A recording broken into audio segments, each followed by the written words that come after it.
We are just hours away from the showdown America has been waiting for. Kamala Harris takes on Donald Trump on the debate stage. Good evening, I'm Norah O'Donnell in New York, and thank you for being with us.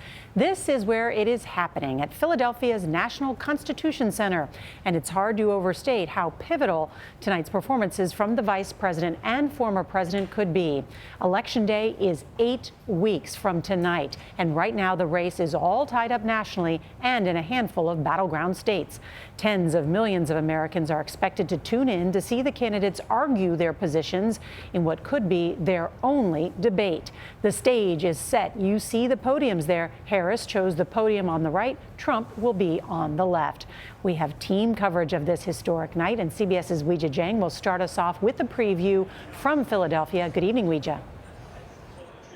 Good evening to you, Nora. These candidates have a massive spotlight tonight and all the pressure that comes along with it, especially since this could be their only chance to square off with no agreement yet for another debate. All this comes as the race to the White House is incredibly close.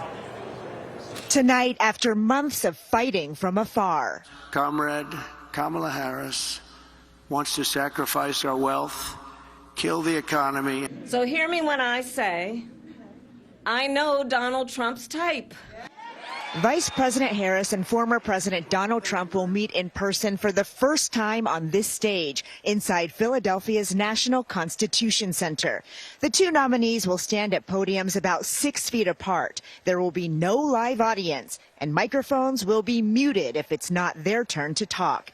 Harris's team fears that will limit moments when she can directly engage with her opponent, like this one from 4 years ago. Mr. Vice President, I'm speaking.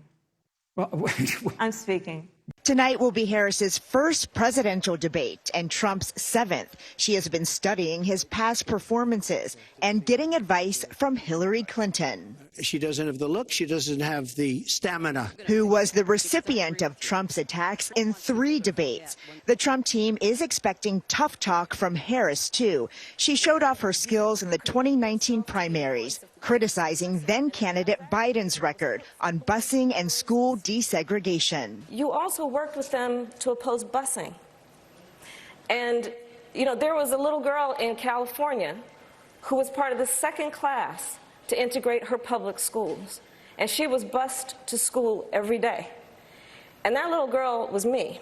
But CBS News polling shows Harris has work to do tonight. More than a third of voters in 3 battleground states do not know what she stands for. They want to know her why. What's the motivation? Why she's not just the vice president of the United States, but why does she want to be president of the United States? Trump got advice from his allies, too. I think President Trump would be wise to explain how he would change the country, stay away from the personal stuff. Tonight, aides to Vice President Harris tell me she's feeling great and she's ready to call out any lies that come from Trump and argue it's time to turn the page. The former president is expected to paint Harris as a San Francisco liberal who's out of touch with voters and incapable of change. Nora? Weijia Jiang in Philadelphia tonight. Thank you.